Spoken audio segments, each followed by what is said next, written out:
อ๋อค่ะเมื่อส่งพี่น้องได้ดังเซ็งและวิก็เอเซดังเซ็งเนี่ยค่ะเนาะจะเข้ามาด้วยในคลิปของเขาเนี่ยค่ะเนาะ SKL วิดีโอเนี่ยค่ะเนาะใน YouTube เนี่ยค่ะเนาะอ๋อค่ะเมื่อไหร่ก็เขาเลยมาคอมตัวใหม่อันนึงเนี่ยค่ะเนาะอันนี้ก็จะเป็นคอมที่เป็น Acer เนี่ยค่ะเนาะ Z3451เนี่ยค่ะเนาะอันนี้ก็เป็นเครื่องใหม่เนี่ยค่ะเนาะซื้อมาไปได้ลง Windows ใหม่เนี่ยค่ะเนาะอันนี้เป็นเครื่องใหม่ตึกใหม่อยู่เนี่ยค่ะเนาะอ๋อค่ะอันนี้ก็เป็น Acer เนี่ยค่ะเนาะอ๋อค่ะว่าเขาคาซื้อมาอันใหม่เขาคาเปิดกล่องมาเนี่ยค่ะเนาะสังเกตว่าเขาคาไปได้ลง Windows ใหม่เนี่ยค่ะเนาะมันเดเป็นเจ้าไหนไว้เนี่ยค่ะเนาะอ๋อค่ะทีไหนค่ะเนาะมันเด็กขึ้นมาAcerในกำหนึ่งเนี่ยค่ะเนาะแล้วก็เด็กขึ้นมาดังเหนือเนี่ยค่ะเนาะเด็กว่าno boot device เนี่ยค่ะเนาะมันเด็กมี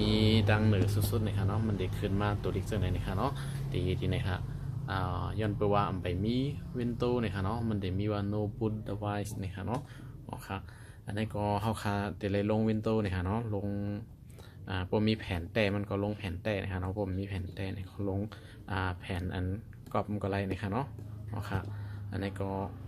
ข่าวที่มาลง Windows นี่พี่น้องเขาเนี่ยเนาะ Windows 10นี่ค่ะเนาะอันนี้ก็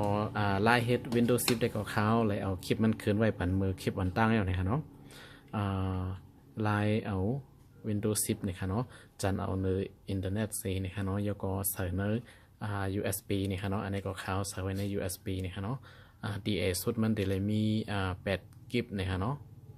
ผมมี8กิกเนี่ยมันพอเสิร์ชนี่ค่ะเนาะยันเบอร์ว่าไฟล์มันดีใหญ่นี่ค่ะเนาะโอเคอันนี้ก็สังเกตว่าเขาค่ะมีข่าวเสิร์ชวินโดว์ไว้ในนี่ค่ะเนาะเขาค่ะก็ได้มาลงนี่ค่ะเนาะอันนี้ก็ข่าวดีเสียบใส่ดีด้านข้างๆนี่ค่ะเนาะ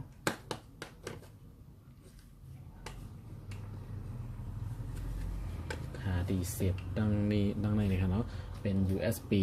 3.0 นั่นเดลีนี่ค่ะเนาะเด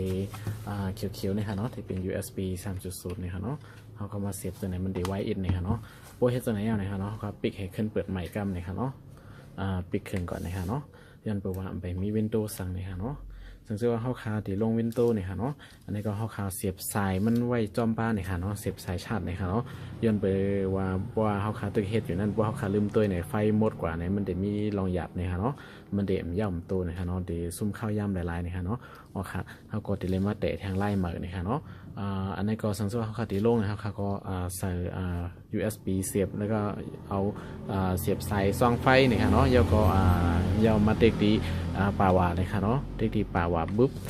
ข่าวติดเด็กเป็นแอปซองนะคะเนาะดีดังเนื้อนั่นนะคะเนาะเดี๋ยวมีแอปซองนะครับพวกคัดเด็กแอปซองเนี่ยมันก็เด็กเข้ากว่าดีbias setting นะคะเนาะดีในค่ะเนาะมันเด็กเข้ามาเจอไหนครับทีนั้นเดี๋ยวมีว่าprevious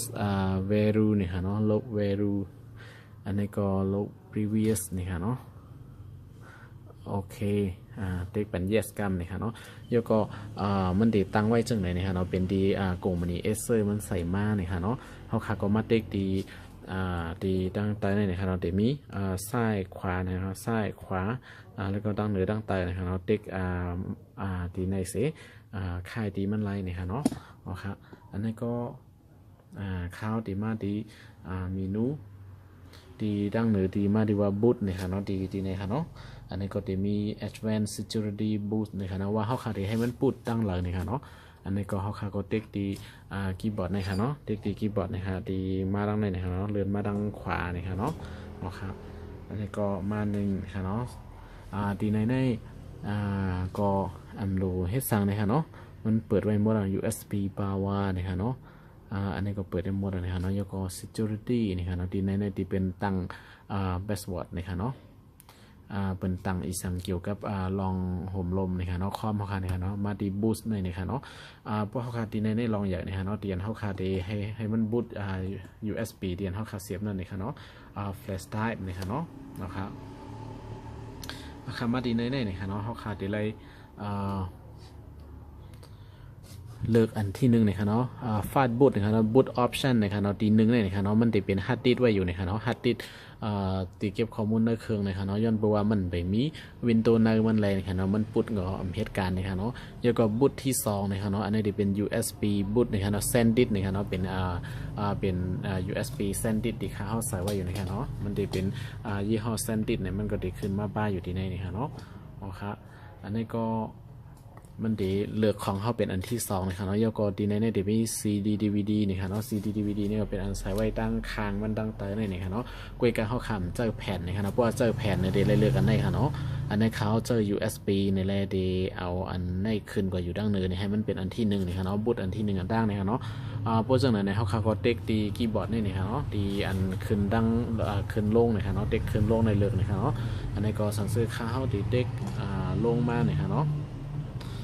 นะครับเดี๋ยวมีว่าบูตนะครับเนาะ fast boot นะครับเนาะ enable ในที่นั้นเนี่ยเป็นเปิด enable ไว้นะครับเนาะ put disable ในเหตุการณ์นะเขาค่ะก็ลงมาดิ๊กนะครับเนาะมาดีfast boot ดินอันแถวที่หนึ่งนะครับเนาะพอมาถึงที่ในตีฮัดดินในเขาค่ะก็ดิ๊ก enter นะครับเนาะดิ๊กดีในค่ะเนาะ enter นะครับเนาะมันดีให้เขาค่ะเลือกว่าเดี๋ยวเอาอันเลยอยู่เป็นที่หนึ่งนะครับเนาะอันนี้ก็เขาดีเลือกอันที่สองได้นะครับเนาะเด็กลงมานะครับเนาะแล้วก็ USB นี่ค่ะเนาะ send it นี่ค่ะเนาะเขาก็ติ๊กenter แทนคำหนึ่งนะ enter นี่ค่ะเนาะ enter นี่ค่ะเนาะมันก็เดอันที่หนึ่งดังเหนือสุดๆในที่เป็น USB send it นี่ค่ะเนาะมาอยู่ดังเหนือนี่ hard disk ดีกว่าอยู่ที่อันที่สองนี่ค่ะเนาะก็พวกเขาคัดถอดในก็ถอด USB ออกในก็อันเป็น hard disk ในที่เป็นอันที่หนึ่งกว่ากำเหลวนี่ค่ะเนาะย้อนเปิดนั้นเขาค่ะก็พวกเย้าเนี่ยมันจะมีดังเตอร์เนี่ยนะเนาะเลือกดี USB เนี่ยมาเป็นดีfast boot นะครับเนาะเป็นอันที่หนึ่งนะครับเนาะยกมาเด็กดีดังเตอร์เนี่ยมันจะมีsave and exit ในเด็ก app 4นะครับเนาะ app 4นะครับเนาะ save and exit นะครับเนาะพวกเป็น app 2จะเป็น previous นะครับเนาะซึ่งก็อ่านด้วยค่ะเนาะพี่น้องเขานะครับเนาะอันนี้ก็สังเกตว่า ESC นี่ก็ออกกว่ากับซื้อนะครับเนาะสังเกตว่าดี app 4เนี่ยเขาค่า save นะครับเนาะ save การตั้งเขาค่าตั้งเสียแล้วก็ออกกว่านะครับเนาะเขาค่าก็ดีเด็กเป็น app 4นะครับเนาะ app 1 app 3 app 4นี่ครับเนาะapp 4นี่ดีเลยนะครับเนาะก็ดีคีย์บอร์ดนะครับเนาะF4 ก็จะมี F1 F2 F3 F4 ที่ไหนคะเนาะเด็กที่ไหนคะเนาะ Save and Exit มันได้ทำแพงกล้ามนะคะเนาะเขาค่ะก็เด็กบันที่Enter นะคะเนาะ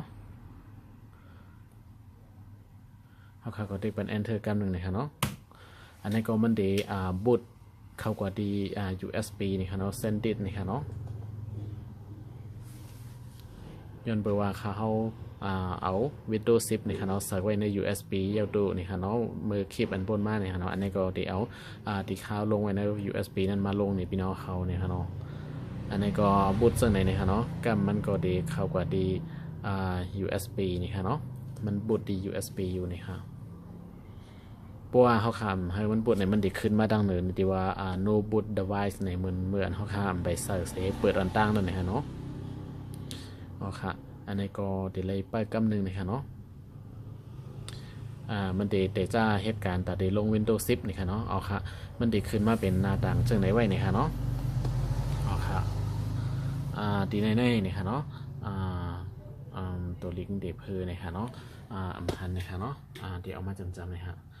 ดีในค่ะเนาะมันได้มีดีแถวที่หนึ่งดีเป็นlanguage to install นะครับเนาะภาษาตาดี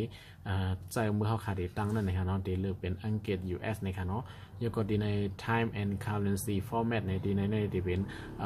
เมืองเดียนเขาอยู่ในเงินสกุลเงินเจ้านะครับเนาะจนถึงเกาหลีนะครับเนาะอันนี้เขาขาก็อยู่เมืองอะไรก็เลือกเมืองนั่นไรนะครับเนาะอันนี้เขาก็ดีเลือกดีเป็นยันเปว่าอยู่ดีเมืองไทยนะครับเนาะอันนี้ก็เลือกเป็นไทยแลนด์นะครับเนาะอันนั้นก็สังเกตพี่น้องเขาอยู่เมืองมานในก็เลือกเมียนมาในก็ไล่นะครับเนาะเจอก็ไล่นะครับเนาะเจอเมาสีหลักลงก็ตีไว้นะครับเนาะอันนี้เขาเด็กอันนี้มันดีเทิงอินนะครับเนาะเขาดีเลือกไทยแลนด์นะครับเนาะเป็นชื่อเมืองนะครับเนาะเมียนมาในก็ดีมีอยู่นะครับเนาะตั้งเนินนะครับเนาะอันนี้ดีเลือกตัวทีนะครับเนาะไทยแลนด์นะครับเนาะดีนะครับอันนี้ก็เลือกอันไหนนะครับเนาะจะเป็น Thailand นะครับแล้วก็ไทยดีในคีย์บอร์ด input คีย์บอร์ดเนี่ยจะเป็นไทยคีย์บอร์ดนะครับเนาะคีย์บอร์ดไทยนะครับเนาะก็ปล่อยไว้จังไหนนะครับเนาะที่ก็อังกฤษเนี่ยมันได้ป้ามาอยู่นะครับเนาะเอาครับอันนี้ก็เพราะว่าเขาขาดเลือก3อันนี้ยาวตัวหลีงามนะครับเนาะอันนี้ก็มันจะมีดีตั้งเติมนะครับเนาะจะมี next นะครับเนาะดีในนะครับเนาะดีมีว่าพวกเป็นภาษาอังกฤษไทยเนี่ยมันก็ดีว่าถัดไปนะครับเนาะอันนี้ก็จะเป็น next นะครับเนาะก็เขาก็มาเด็กดีnext ดีในนะครับเนาะอันนี้ก็จะมีว่าher install now นะครับเนาะมันจะเขาขาดจะมี ลุมละโปรแกรมมันเนี่ยก็ติ๊กดีรีแบร์ในไรนะครับเนาะอันในเขาที่ลงมาในไรเขาก็ติ๊กดีตัวกลางเลยนะครับเนาะที่เป็น install นะครับเนาะติ๊กดี install นะครับพอเขาขาดแต่ start install นะครับเนาะติดตั้งWindows 10เข้าบนในเครื่องแล้วก็เขาขาดก็คอมมันก็ดีแต่จ้าเหตุการณ์นะครับเนาะอันนี้ก็ดีใจเข้าย้ำอีกหนึ่งนะครับเนาะเพราะเขาคาเอาUSB ซึ่งในเซโลงในดีไว้อยู่นะครับเนาะเอาค่ะทีในนี้มันจะเป็นWindows แต่ Windows กรอบนะครับเนาะสังเกตว่าพี่น้องเขามี Windows แต่นะครับเนาะจะมีแผ่นมันเนี่ยก็เอาserial number มันจะเป็นจังไหนไว้นะครับเนาะก็เอาใส่ลงกว่าที่ในนะครับเนาะอันนี้ย้อนไปว่าเขาอันเจอนะครับเนาะมีนะครับเนาะเพราะฉะนั้นในข่าวก็ดีรู้ว่า I don't have นะครับเนาะproduct key นะครับเนาะมี serial number นะครับเนาะก็พี่น้องเขาก็เลือกที่ในไลน์นะครับเนาะอันนี้ก็เลือกI don't have ในที่ในนะครับเนาะเลือกแถวในนะครับเนาะเตรียมป้อหันลีอินนะครับเนาะเอาครับเลือกแถวต่างๆในนะครับเนาะ I don't have a product key นะครับเอาครับเลือกที่ในนะครับเนาะเพราะฉะนั้นเนี่ยมันก็ติดเป็นเข้าคาเจอติดเป็น3 version นะครับเนาะเป็น version ที่ซ้ำเจอด้วยนึงค่ะเนาะกวยกาเพราะว่าเข้าคาลงเย่าในวายมาเข้าสงเกยขึ้นกว่าเจอWindows Activate นะครับเนาะแต่ที่เกลิดมันนะครับเนาะก็คลิปดีอันเกลิด Windows 10ให้มันเป็น Activate ในก็เข้าแล้วเอาขึ้นไว้ปัญญานะครับเนาะอันนี้ก็จะเป็น Windows มี Windows Home นะครับเนาะ Windows ยังก็จะมี Windows 10 Pro นะครับเนาะอันนี้เขาก็จะเอาWindows Home ในดังเหนือในก็ไล่นี่ฮะเนาะ Windows Home นี่ฮะ Windows 10 Pro นี่ฮะเอา Windows 10 Pro นี่ค่ะเนาะเอาครับเอา Windows 10 Pro แล้วก็แค่ออนแล้วก็ไล่นี่ค่ะเนาะพี่น้องเขาซ้ำเลือกไล่นี่ค่ะเนาะเอากำเกียร์นี่ค่ะเนาะเขาจะเอา Windows 10 Pro นี่ค่ะเนาะแล้วก็เด็กดีneck ในต่างๆนี่ค่ะเนาะจะมี neck ในต่างๆนี่ครับ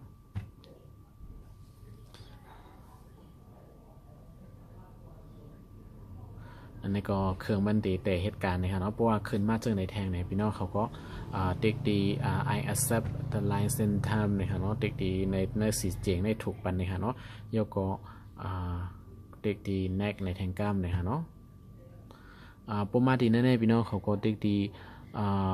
install Windows and keep file ตั้งเนื้อเนี่ยเอาเนี่ยครับเนาะเอาอันนี้เนี่ยครับเนาะเอาอันที่2เนี่ยครับเนาะย้อนไปว่าลง Windows เหมือนล่างหมดเนี่ยครับเนาะแล้วก็ตีเก็บเข้าค้านั่นนะคะเนาะเมื่อเลี้ยวย้อนตัวพยายามลงเสียบอกในหนึ่งเหงเก็บนะคะเนาะมันก็ได้มีอยู่931นะคะเนาะเอาค่ะก็เข้าลงกว่าที่ในเด็กแนกในที่ในไลน์นะคะเนาะสังเกตว่ามีหลายอันหลายตีนี่เขามีได้ดีได้ drive C drive E นี่ก็เลือกอันใครเอาใส่ในไลน์นี่ก็เลือกที่นั่นไลน์นะคะเนาะอันนี้ก็เข้าที่เด็กแนกในที่ในนะคะเนาะ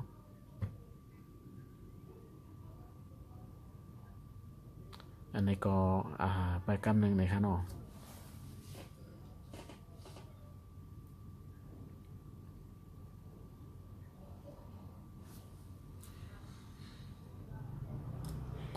อันนี้ก็เครื่องมันดีแต่จะเหตุการณ์นะคะเนาะอันแถวที่1นะคะเนาะมันจะมี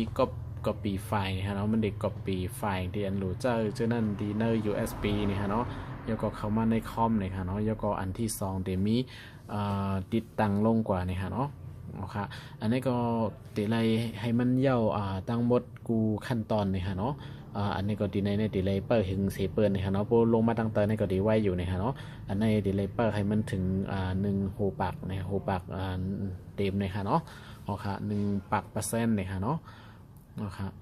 อันนี้ก็สังเกตเพอเข้ามาด้วยเนื้อคลิปของข้าวนะครับเนาะเจออันไปเลยติดตามนะครับอย่าลืมติดตามปันแห้งเสียก้ามนะครับเนาะ subscribe นะครับเนาะติ๊กไลค์ติ๊กแชร์อันนั้นก็คอมเมนต์ถามมาและต่อมาก็ไลค์อยู่นะครับเนาะค่ะอันนี้ก็ฝากถึงพี่น้องเขาเจอเข้ามาด้วยนี่ค่ะเนาะสังเกตว่ามีพรลีนี่ก็จอยแถมกันอีกนึงนะคะเนาะค่ะนี่ก็ตีไลเปิดทางอิดนะคะเนาะเปิดให้มันเต็มหูปากเต็มนะคะเนาะค่ะอันนี้ก็ขึ้นมาร้อยๆนะคะเนาะมาเร็วก็17% 18%นะคะเนาะเดี๋ยวไล่เปิดทางอิดนะคะพวกเขาคาเจอUSB เสลงในดีไว้เสเดียนเขาคาเจอแผ่น CD DVD เสลงเนี่ยค่ะเนาะพวกเขาคาเจอเป็นแผ่นDVD เนี่ยค่ะเนาะมันเด ใส่ตีอ่านมันสีมันเดหลุดเอาเนื้อแผ่นนั่นสีจ่องไปขึ้นกว่าลงแทงกั้มนะคะเนาะมันเดเจอข้าวยำอยู่มอกโจมงนะคะเนาะดังลงไดรเวอร์ดังลงเอียงเจ้าไหนคะเนาะลงวินโดว์มันเกรก็ดีกว่ามอกครึ่งชั่วโมงเงี้ยนะคะเนาะครึ่งมองนะฮะพวกเขาคัดเจอ USB เนี่ยนะคะเนาะอันนี้ตึกป่นกว่าหลายมันเน็ตเกยเนี่ยค่ะเนาะมันก็เตรียมปากแล้วนะคะเนาะ40 ปลายนะคะเนาะเปอร์เซ็นต์มันขึ้นไว้นะคะเนาะพวกเขาคัดเจอแฟลชไดรฟ์นะคะเนาะ USB นะคะเนาะดีไว้กว่าเซเจอร์แผ่นนะคะเนาะยันเบอร์คอลีมันมีสั่งหลายๆนี่ค่ะเนาะสังเกตว่าเขาเจอแผ่น USB ในนี่ค่ะเนาะใจค่ะเนาะเจอแฟลชไดรฟ์นี่ค่ะเนาะใจแผ่นค่ะเป็น USB นี่ค่ะเนาะมันตีเลขนี่ค่ะเนาะเอากว่าตั้งเลยก็ดีง่ายนี่ค่ะเนาะยก็มันตีขามหึงนี่ค่ะเนาะเพราะว่าเป็นแผ่นนี่ค่ะเนาะมันตีพวกเขาเจอลายปอกลายก้ามมาในแผ่นมันตีไล่นี่ค่ะเนาะน้ำมันตีไล่สีตีเจิมไล่นี่ค่ะเนาะพวกเป็น USB ในได้ก็ดีขามกว่านี่ค่ะเนาะน้ำมันไล่นี่ค่ะเนาะยก็กว่าเลยมากเลยนี่ก็เอามาง่ายนี่ค่ะเนาะใส่เนื้อทองกว่าก็ไล่นี่ค่ะเนาะพวกเป็นแผ่นซีดีนั่นนี่ค่ะเนาะตีเลยพวกเลยห่อลีนี่ค่ะเนาะพวกกับเต็งย่าอันนั้นก็เด็กย่าจึงหือก็เย้านี่ค่ะเนาะมันจังแตกจังหักไล่นี่ค่ะเนาะUSB เนี่ยเก็บง่ายกว่านี่ค่ะเนาะเพราะว่าเขาค่ะออกตาไปตั้งนี่ก็ตีเอากว่าง่ายนี่ค่ะเนาะเอาค่ะปมาลงใจการใจงานในก็เตรียมซุ้มข้าวย่ำนะคะเนาะตีไว้นี่ค่ะเนาะอันนี้ก็รัดกว่ารัดมากไว้76%นะคะเนาะโอ้ปัก76นะครับ77นะคะเนาะเอาค่ะอำเภออำนาจนะคะเนาะก็เดี๋ยวเยาตัวหลีงามนะคะเนาะใจข้าวย่ำถึง20 เมตรป่น30 เมตร20 เมตร30 เมตรกล้วยนี่ค่ะเนาะอันนี้ก็ค้าเข้ากลุ่มลาดอยู่แลกลุ่มซับแรงนี้อยู่นะคะเนาะย้อนเปิลก่อนที่เฮ็ดก็ลาดกว่าดั้งนำนะคะเนาะมันก็เจอข้าวยามอยู่หมอก17 เมตรเดียวเนี่ยค่ะเนาะเอาค่ะสังเกตว่าพี่น้องเขาลงกำเหนียวในก็เตรียมเจอข้าวยามนำนะคะเนาะอันนี้ตั้งลาดตั้งเฮ็ดนี่ค่ะอันนี้ก็91 929397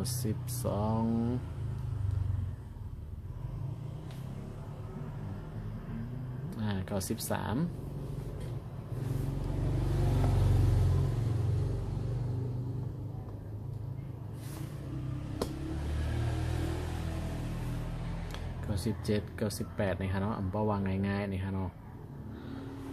ปากกามก็เป็นอันเยาโตนี่ค่ะเนาะพวกเขาก็จูเปิ้นเฮ็ดในมาบอกเลยไว้เป็นวัน2 วันนี่ค่ะเนาะปกติแต่งได้ก็โปรโมทเฮ็ดทางกล้วยในเฮ็ดเอาก้ามกล้วยนี่ค่ะเนาะปกติจูเปิ้นการเปิ้นนำจะในเปิ้นตั้นเฮ็ดปันจะในนี่ค่ะเนาะมันไหลมิวน่ะนี่ค่ะพอขาลงทางกล้วยแต่ๆนี่ค่ะเนาะบอก20 นาทีครึ่งชั่วโมงก็เยาโตนี่ค่ะเนาะ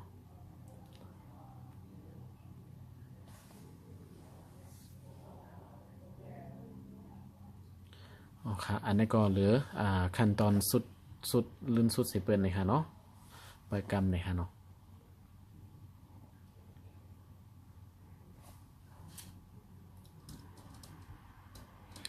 ค่ะอันนี้ก็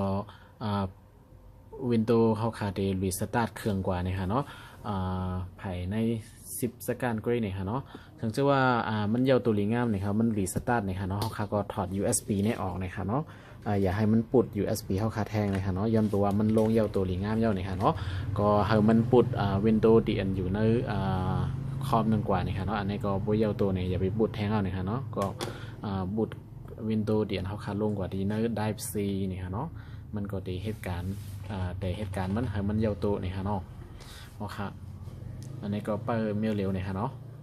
อันนี้ก็ข้าวถอดเอาค่ะนะอย่าไปให้มันปุดแทงกั้มเลยค่ะเนาะย้อนไปว่ามันปุดเสียเขาขาดติดตั้งลงกว่าในเครื่องเยาตัวหลีงามเลยค่ะเนาะปล่อยให้มันเหตุการณ์มันก็เร็วให้มันเยาตัวนี่ค่ะเนาะ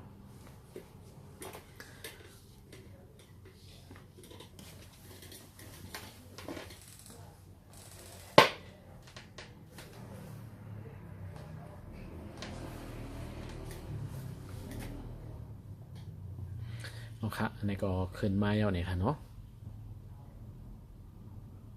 อันโดยเฮ็ดสั่งเลยค่ะเนาะเปิดตัวอีกเว้ยเนี่ยค่ะเนาะ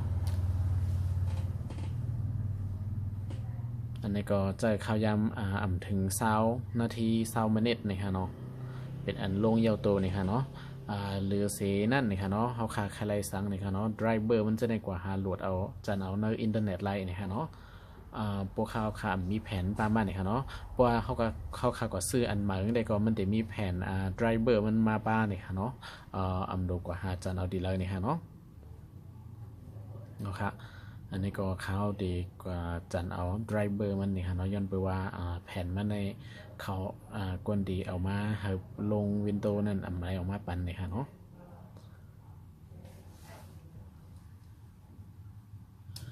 อันนี้ก็กำเขาดีกว่าเขากว่าในเว็บไซต์เสียกว่าโหลดในพี่น้องเขาเนี่ยค่ะเนาะตอนใดพี่น้องเขาเจออันมีแผ่นไดรเวอร์เนี่ยค่ะเนาะยกก็พี่น้องเขาเลยแอปอันเลยจึงหือในก็กว่าจันเอาเนี่ยค่ะเนาะคาไลกูเกิลคมเนี่ยก็กว่าโหลดเอาในกูในอินเทอร์เน็ตไลน์เนี่ยค่ะเนาะอ๋อค่ะยกก็ตีอันลงลิกใต้ว่าสังหวะเจ้าในก็ข่าวเขาได้เฮ็ดคลิปมันทางขอสิลงไว้ปันอยู่เนี่ยค่ะเนาะติดตามในยูช anel YouTube ข่าวในนี่ค่ะเนาะมีหลายคลิปยาวนี่ค่ะเนาะก็เอาลงไว้ปันตั้งนำอยู่นี่ค่ะเนาะว่าตัวทุบตั้งหันมีจึงหื้อนี่ค่ะเนาะว่าได้ลงในลิกใต้ในโฟงนี่ค่ะเนาะลิกใต้ในคอมนี่ค่ะเนาะแล้วก็มือนามาเนี่ยก็จะมีมาอยู่ติ๊กๆนี่ค่ะเนาะ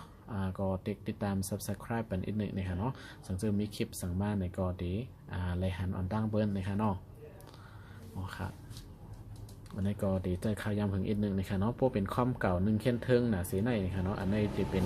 ยังเป็นคอมใหม่นะคะเนาะไปยำเจอสีบอกนะคะเนาะยำไปมีวินโดว์นะคะเนาะก็มาลงนะคะเนาะ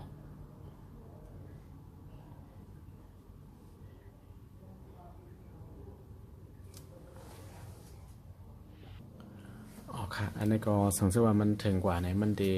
รีสตาร์ทเครื่องกว่ากำหนึ่งนะคะเนาะแล้วก็ขึ้นมาใหม่นะคะเนาะอันนี้ก็ไปกำหนึ่งนะคะเนาะอันในโจกาเฮาคาตึกเฮ็ดอยู่นั่นนะคะเนาะมันดีรีสตาร์ทเครื่องหลายๆกำนะคะเนาะอย่าไปตกใจนะคะเนาะมันมีเป็นสั่งนะคะเนาะคอมแล้วนะคะเนาะอ๋อค่ะอันนี้ก็เฮาคาก็เดลิเวอร์คือมันพร้อมตัดใจงานเนี่ยใจการใจงานนะคะเนาะไปอีกหนึ่งนะครับ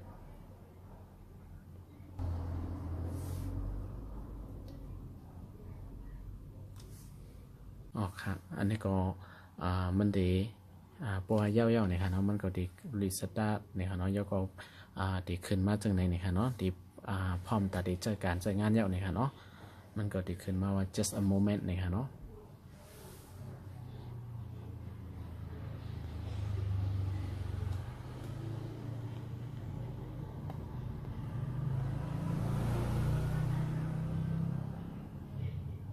อันนี้มันจะเป็นดีแสงไฟเนี่ยค่ะเนาะดีขาวใส่ไว้แรงเปลี่ยนจากไหนก็เนี่ยค่ะเนาะมันจะมี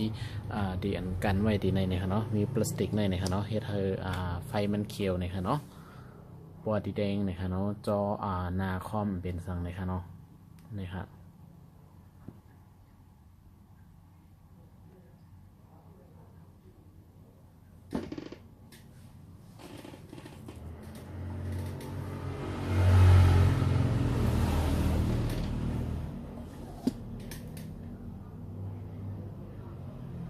ออกค่ะสังเกตว่ายกตัวดีงามเนี่ยค่ะเนาะมันก็ดีขึ้นมาเป็นจังไหนเนี่ยค่ะเนาะดีขึ้นมาดีในให้เฮาคาเลือกเนี่ยค่ะเนาะภาษาเนี่ยค่ะเนาะว่าเฮาคาดีเลือกภาษาสั่งหลายๆเนี่ยค่ะเนาะอันนี้ก็ดีมีเข้ามาดีในเนี่ยค่ะเนาะอันนี้ก็เขาดีเลือกดีสตาร์region เนี่ยค่ะเนาะว่าเขาคาอยู่ในเขต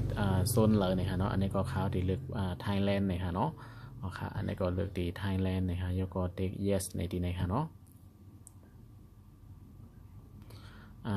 ก็อันนี้ก็ดีเลยไปกรรมเนี่ยค่ะเนาะพอมาถึงดีในเนี่ยค่ะเนาะ is right keyboard เนี่ยค่ะเนาะ keyboard เนี่ยก็เอา US ไว้ก่อนเนี่ยค่ะเนาะแล้วก็ดีข้ามกว่าเนี่ยค่ะเนาะเทค neck เนี่ยค่ะเนาะ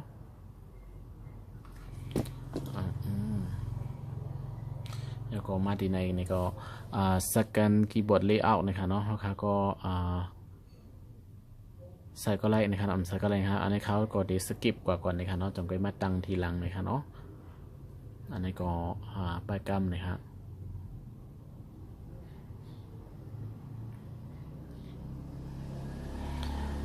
โปรมาถึงที่ในนะคะเนาะอินเทอร์เน็ตนะคะเนาะใครต่อก็เลยต่อก็เลยนะคะเนาะ Wi-Fi นะคะเนาะอันนี้เขาก็ไปต่อก่อนนะคะเนาะดีหมดเสียงข้าวย่ำนำนะคะเนาะเขาก็ติ๊ก skip ในก่อนนะคะเนาะ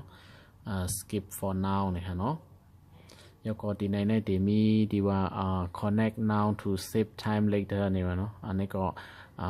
มันให้เขาขาต่ออินเทอร์เน็ตแทงกัมนะคะเนาะอันนี้เขาก็ดีข้ามกว่าก่อนนะคะเนาะโอเคอันนี้ก็เดี๋ยวนะคะเนาะ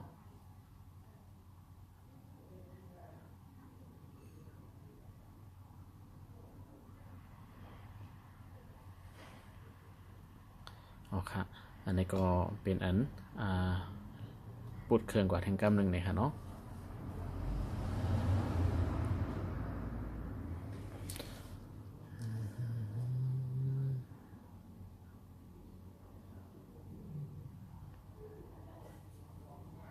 ค่ะอันนี้ก็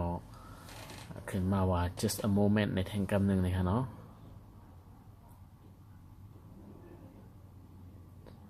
พอหึงนะคะเนาะจะเข้ายามแทงอีกหนึ่งนะครับ